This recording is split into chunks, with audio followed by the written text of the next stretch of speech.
tous et à toutes. Aujourd'hui, je traite avec vous la vidéo sur les parties bornées de R, la borne supérieure et la borne inférieure. On va donner ici une partie de R. A égale l'ensemble des éléments qui sont sous cette forme. On vous demande de montrer qu'il est borné d'abord. Donc là, je considère un X, premièrement, je considère un X qui appartient à A1. Borné, ça veut dire que A est inclus dans un segment, c'est-à-dire qu'il existe deux constantes, M et grand M, telles que pour n'importe quel X appartient à A, on a l'encadrement X est situé entre M et M plus 1. Donc on considère notre X qui appartient à A. Donc par définition, un X qui appartient à A, il est par définition sous cette forme. C'est-à-dire qu'il existe déjà un antinaturel N, tel que les X s'écrit sous la forme 1 sur N plus 3 fois la partie entière de 2N plus 1 sur 7. On remarque ici que déjà que 1 sur N plus 3, il est positif. Et la partie entière d'un nombre positif, c'est positif. Aussi, donc, 2N plus 1 sur 7 est positif. Donc, la partie entière de ce nombre est positive. Un nombre positif, largement positif, a une partie entière qui est positive. Et la partie entière est une fonction croissante sur R. D'où mon X pour le moment est positif. Donc c'est la partie concernée est bien honorée. On sait encore, on sait d'autre côté que l'élément 1 sur N plus 3 fois la partie entière de 2N plus 1 sur 7, il est inférieur. Je sais que la partie entière d'un X est inférieure à X, tout le temps. La partie entière de alpha est inférieure à alpha pour n'importe quel alpha qui appartient à R. J'applique ça pour la partie entière de 2N plus 1 sur 7 pour obtenir que ce nombre-là est inférieur à 2N plus 1 sur 7. Ensuite, je multiplie par le nombre que je sais bien qu'il est strictement positif. J'obtiens ce qu'on veut. Donc on multiplie par la quantité qui est positive. Donc la partie entière d'un nombre est inférieure toujours au nombre. Je multiplie les nombres par une quantité qui est strictement positive. J'obtiens alors cet encadrement. Le X est donc inférieur à la quantité. C'est pas fini. On n'arrête pas ici parce que on majeure toujours par une constante. Ça encore c'est quelque chose qui est variable, qui dépend de N. Donc il faut majorer par quelque chose de constant. Donc je mets alors le 7 à garder ailleurs. Et j'ai le 2N plus 1 sur N plus 3 qui est égal. Donc je cherche à faire disparaître le N, le numérateur. Donc c'est 1 sur 7. Et là, j'ai le N plus 3. Donc pour obtenir ça, je mets rapidement N plus 3 au numérateur fois 1, 2. Lorsque je développe 2N plus 3, ça fait 2N plus 6. Et là, j'ai 1. Donc pour cela, je dois retrancher. J'ai 6, donc je dois retrancher 5. Pour avoir des calculs qui sont cohérents. Donc voilà. Et donc je décompose ça. C'est 2N plus 3 sur N plus 3 qui va faire 2. Moins 5 sur N plus 3. Et tout ça est inférieur à 2 sur 7. Pourquoi? Parce que c'est un nombre négatif ici. Donc c'est 2 sur 7 plus un nombre négatif. 2 sur 7 plus un nombre négatif, c'est quelque chose qui reste inférieur à 2 sur 7. Et voilà, avec ça, on a maintenant, pour tout x appartient à A, notre x est situé entre 0 et 2 sur 7. Ce qui fait que A est minoré par 0 et majoré par 2 sur 7. Il est donc une partie bornée de R. Maintenant, je traite la deuxième question qui nous intéresse beaucoup. La deuxième question, il s'agit là de déterminer le sup de la partie A et l'inf de la partie A.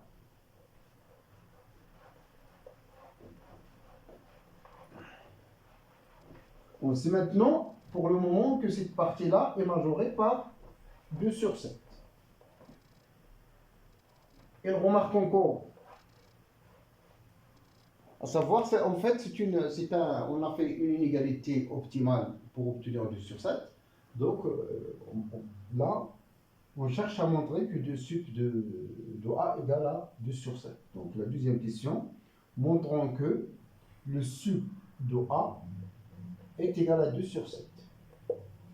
Avec ça, vous avez un cours, sup d'une partie E est égal à grand M. Ça signifie deux choses. La première, c'est que pour n'importe quel x appartient à E, le x est inférieur à M. Ici, ça signifie que M est déjà un majorant de E.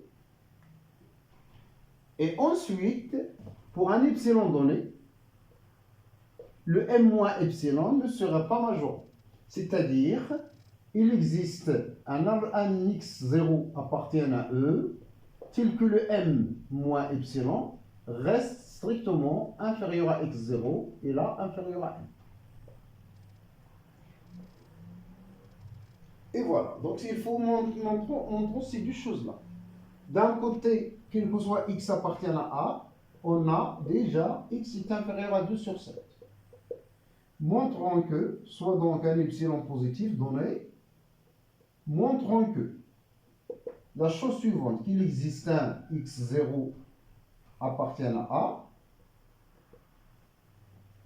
tel que 2 sur 7 moins epsilon inférieur à x0. Et bien sûr, déjà inférieur à 2 sur 7, puisqu'il appartient. À ce stade, on va poser, puisqu'il appartient à A, on le pose sur la forme des éléments de A. On pose alors x0 est égal à 1 sur n plus 3, la partie entière de 2n plus 1 sur 7. Ce qu'on connaît bien, c'est qu'on peut encadrer la partie entière, 2n plus 1 sur 7. Il est entre la partie entière de x est encadrée entre x. Il est inférieur largement à x, d'un côté, et il est supérieur strict à x moins 1. Parce que, tout simplement, le x, il est encadré entre la partie entière et d'une manière stricte de ce côté, la partie entière de x plus 1. Je pose la question, la partie entière de x est inférieure à quoi?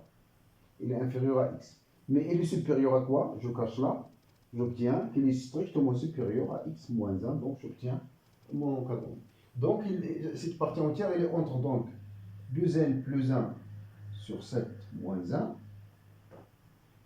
et 2n plus 1 sur 7.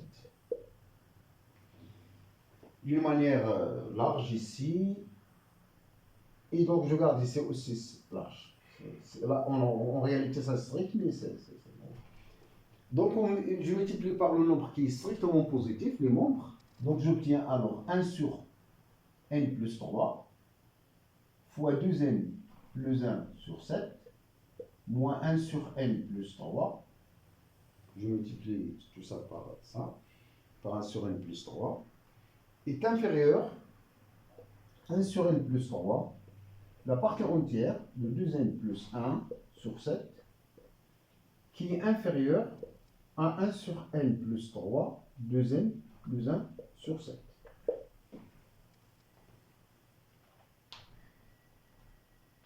Donc à présent, je pose un petit encadrement de la partie entière et je trouve un encadrement de x au terme de n, de son paramètre n.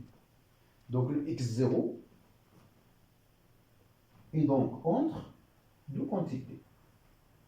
1 sur n plus 3, 2n plus 1 sur 7, et 2n plus 1 sur 7 facteur de n plus 3, moins 1 sur n plus 3. Moi, je cherche quoi? Je cherche à garantir l'existence d'un x0 qui dépasse 2 sur 7 moins epsilon. Je cherche à avoir un élément qui va dépasser le 2 sur 7 moins epsilon. Et donc,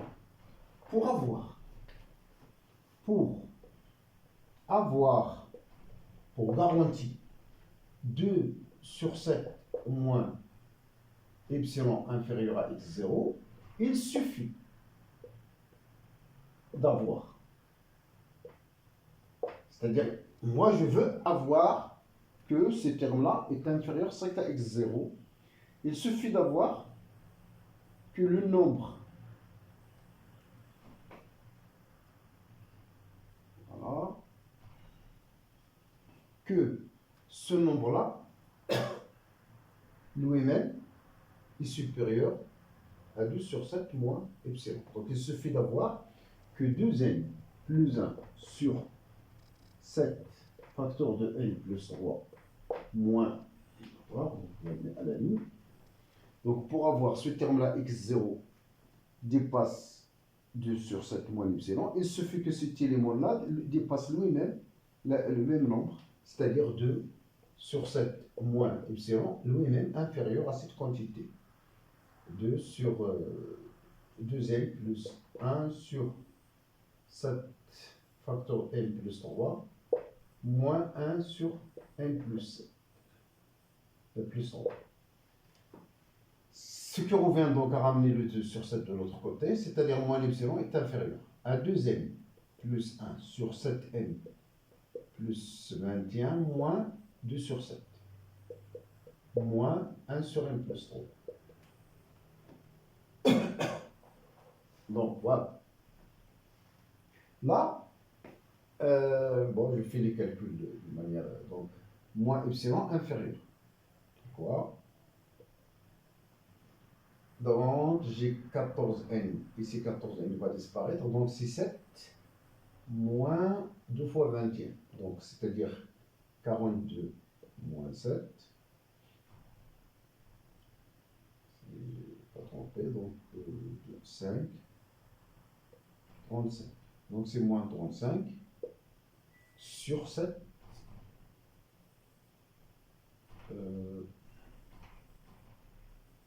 Facteur de 7n plus 21. Moins 1 sur n plus 3. Ce qui donc équivaut, il suffit d'avoir alors, ceci est équivalent que epsilon est supérieur, ou bien la quantité que le 35 sur 7 facteur de 7n plus 21 plus 1 sur n plus 3 inférieur à epsilon. Là, pour le moment, je cherche des conditions pour lesquelles, s'ils sont satisfaits, on aura garanti l'existence d'un x0, tout simplement. Je cherche pas grand-chose. Et là, pour que, par exemple, cette quantité inférieure à epsilon, je ne cherche pas à faire les calculs d'une manière. Là, j'impose que cette quantité-là, elle-même, inférieure à epsilon sur 2, et l'autre est inférieure à epsilon. Donc, pour avoir 2 sur 7 moins epsilon inférieur à x0, il suffit par exemple d'avoir,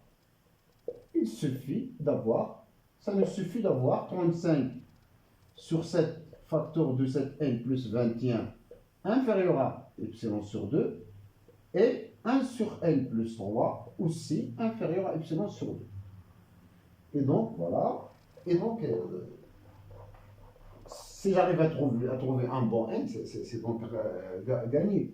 C'est donc, ça revient donc à multiplier là par 7 et divisé par 35, ça veut dire que cet n plus 21 est supérieur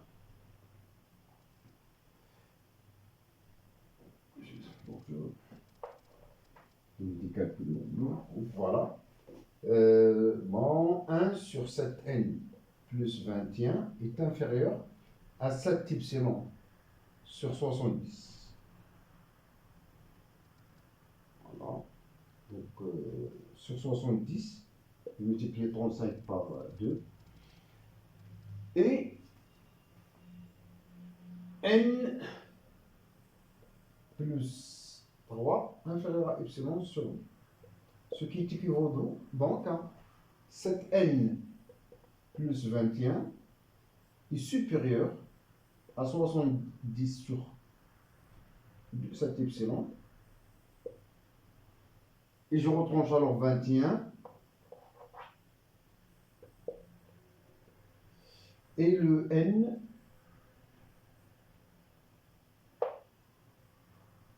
est-ce que j'ai pas peut-être fait, j'ai rien fait ici, j'ai oublié de mettre, donc normalement c'est 1 sur. Et le n est supérieur à 2 sur epsilon moins 3. Donc voilà. Et donc équivaut à n supérieur en même temps à deux valeurs. N en même temps supérieur à 2 epsilon moins 3 et n supérieur à 70 sur 7 epsilon moins 21 fois 1 sur 7. Et là, c'est valeur des beaucoup, c'était la partie entière. On pose donc à n0, on pose n0 est égal à 1 max. Je veux les deux à la fois. Lorsque je veux n est supérieur en même temps à 7 par exemple, et à 6 donc simultanément, ça veut dire que n est supérieur au max. N supérieur à A. Et en même temps supérieur à B, ça signifie que n supérieur au max des deux. Là, le n est supérieur à ça, est supérieur en même temps, donc il est supérieur au max des choses. Et c'est pour cette raison que je considère le max de deux choses. C'est la partie entière de plus 1 et la partie entière de l'autre plus 1. Là, la partie entière plus 1 va obliger d'ajouter le 1. Normalement, la partie entière de ça plus 1. Un problème qui se pose ici, on a le risque d'avoir des nombres négatifs. Alors que nous, on travaille dans n. C'est pour cela qu'on va considérer la partie entière des valeurs absolues des termes. C'est la valeur absolue de 1 sur 7 fois 70 sur 7 epsilon moins 21 pour garantir et pour atteindre des nombres qui sont dans n. Et aussi valeur absolue de 2 sur epsilon moins 3 plus 1. Ou bien, je peux laisser les nombres, je peux laisser les nombres avec leur signe, mais leur risque, bien sûr, c'est d'ajouter un autre élément max avec le 1. C'est-à-dire max de 3 termes.